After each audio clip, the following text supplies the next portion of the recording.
Hi, it's 8 o'clock, time to talk about making electronic music. Now, I like delays, but I'm not really mad keen on plugins, at the risk of sounding a bit like Alan Partridge, like the law. Not so keen on those who break it though. So, okay, what I don't like about them is a bit fiddly with the mouse. I like something that's a bit more hands-on, and also, although they tend to have a bit of tape emulation, like saturation, and the cutoff points you can change on the high pass and low pass filters, they tend to not have much in the way of resonance. And so, as you know, I don't do soul. I like something that's a bit more kind of, in your face and kind of characterful, I believe is the polite way of putting it, for wacky experimental sounds. So I've got a bunch of analog filters, and I'd very much like to hear how they would sound in the feedback loop of a delay. Now, I can't afford, say, an old Roland Space Echo tape delay, like I think most can't right now. But at the time, and like, say, the early 80s when it came out, what was more expensive is now much cheaper because of the whole analog resurgence. I've managed to get myself a Roland SDE 3000A. Now, to digress a little bit about the whole digital versus analog thing. Right, so when digital audio processors first came out, those things that could digitize audio and save it to compact and save it to video cassette tape, which was the only thing in the 80s that could hold that amount of data. Let's see, there was this audiophile magazine that did a scientific experiment of sorts.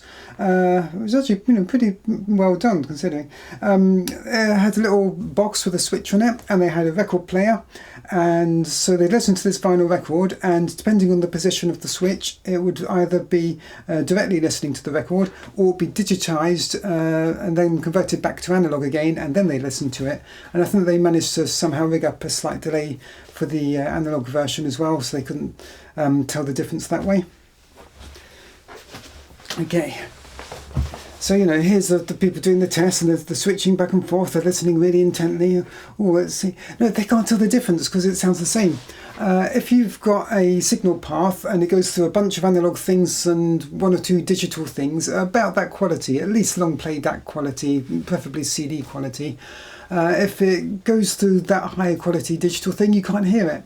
So say you got like an analog mixing desk, an analog multi-track tape recorder, a vinyl record, and then you record it to CDR, and you play it back, it's going to sound a lot like a vinyl record and a little bit like a multi-track tape recorder and a tiny bit like an analog mixing desk, and not at all like a CDR, because that digital stage is transparent.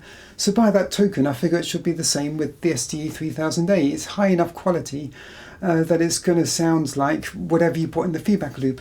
So let's try it out with a few analog filters and hear whether that works or not. Does it sound like the characterfulness of the analog filters? So first of all, here's a cheap clone of the Roland System 100M, another lovely thing I can't afford. And let's see, we've got the 121 pair of filters. Voltage controlled low pass filter with the cutoff and resonance, and it's got a high pass filter with just 3 fixed positions. So that's about as basic as it gets out of the filters I've got. So first of all, let's try that and hear if it sounds at least as good as a plugin while being more hands-on.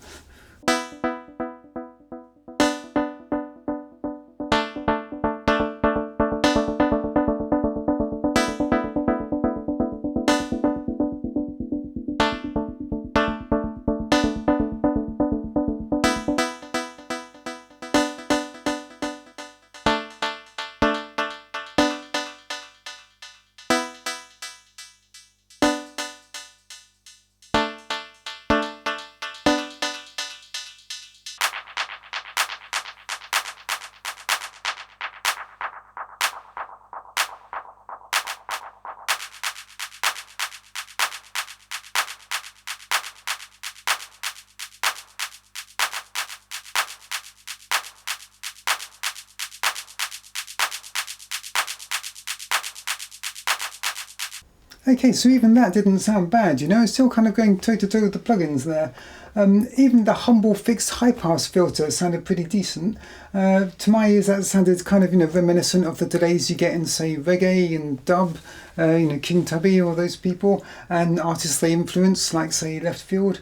So that's really not bad going for, the most kind of simple and straightforward of the filters I've got.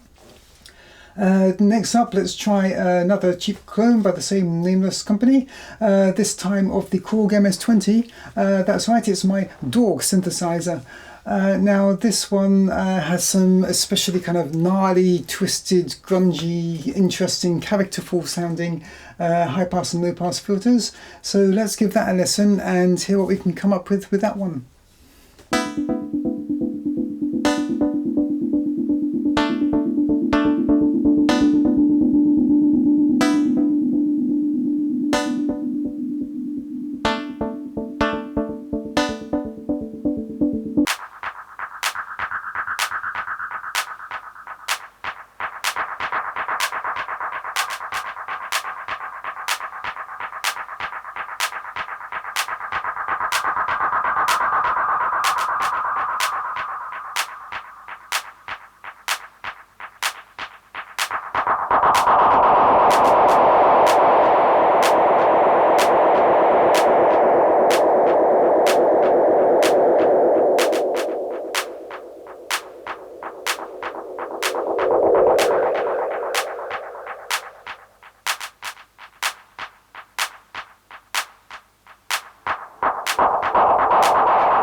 To my ears, that sounded a lot more like a tape echo than I was expecting. I mean, I was hoping it would impart its own interesting, quirky sound to it, which I think it very much did.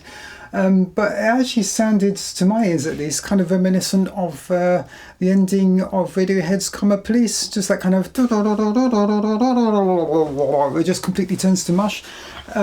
Brilliant. I was not expecting that. I thought it was going to have its own unique kind of different sound, but to me at least it sounded quite a lot like tape echo, which I was not expecting. So very happy with the result. Very nice, very weird sounds I can get. Brilliant. But now, if you allow me another short diversion, I would like to talk about Harold Bode a second. Now, this is someone who made a bunch of effects, and he made them in a way that was modular and it was voltage controlled. That's it, voltage control. So I can't prove for facts that he influenced on Buchla, but in the coming years after that, in the 60s, Buchla did make a voltage-controlled modular synthesizer that didn't just do effects, it also made its own sounds.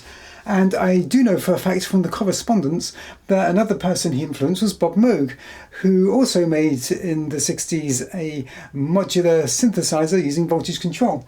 And so I know Bob Moog got on quite well with Harold Bode, and Harold Bode chiefly made these two particular effects, a ring modulator, which Bob Moog's modular system was sorely lacking, and a frequency shifter, which can also make enharmonic sounds in a really weird and interesting way. So this is the same company's cheap clone of Bode Frequency Shifter. And first of all, I'm shocked that this company cloned this, because, I mean, how many people have heard of this thing?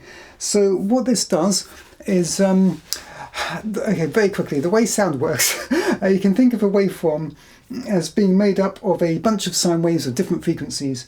So if you take all those different sine waves of different frequencies, what this does is it shifts all of them at the same time proportionally, and it can do this in a way that's either linear or logarithmic or exponential. So basically you can take any sound, you can change what pitch it is, and you can also change it in such a way that all the harmonics become very quickly enharmonic.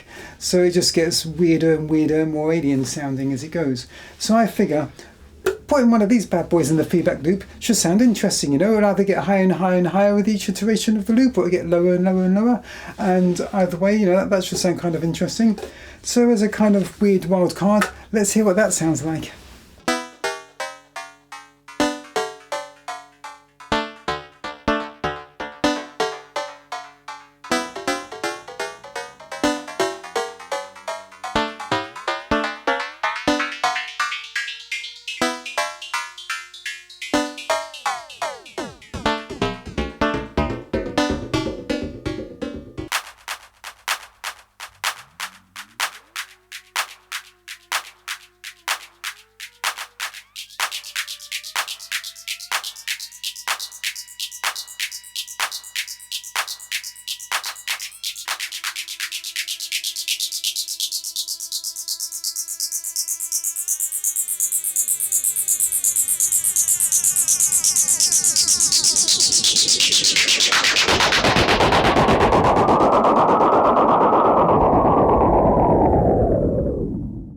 So yes, it does indeed sound weird. Excellent. So what have we learned here today? I've learned 3 things. First one is not to worry about the feedback level setting on the delay unit itself. Crank that bad boy up to maximum, run it through an amplifier, because as soon as the signal starts getting a little bit loud, you've got a few seconds until it's completely saturating. Since it starts getting a little bit quiet, you've got a few seconds until it's completely silent. So you want to be really quick, really Johnny on the spot with this. You want to be able to really finesse the dial very carefully. It's a kind of almost organic process. We need to just move a teeny tiny amount, like from there to there to there. It's very subtle, but you need to be very quick. And running back and forth is not conducive to that, and that thing's really slow to change the settings anyway. So yeah, an amplifier in the signal path is pretty invaluable there, I'd say. Second thing I've learned is that the SD tends to tap the signal before filtering it, which is not great in my opinion.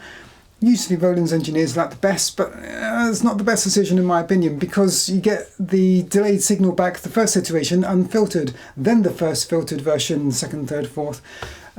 So the way I work around that is I take the 100% wet signal and have that on its own. So the first iteration without the filtering is going to take place with the original, and then you've got the first filtered and so on. You take all of that, you nudge it back in the door to where the original dry signal is, and then you delete the dry one. And yes, that means even the first iteration's been digitized, but you know, if your music is as unsubtle as mine, that ain't a problem.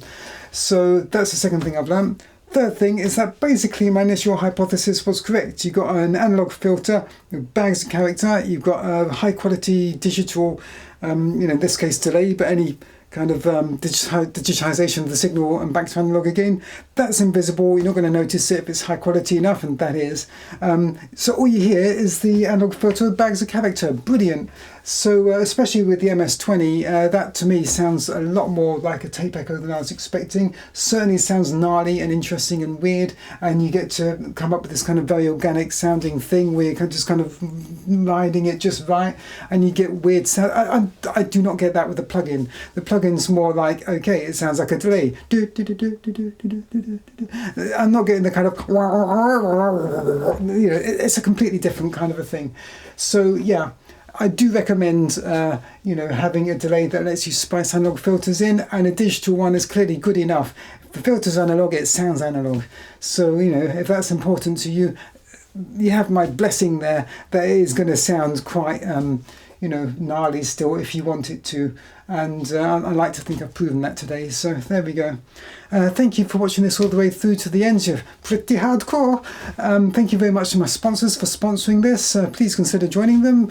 And please remember to like, share and subscribe. Thank you very much. See you next time. Bye.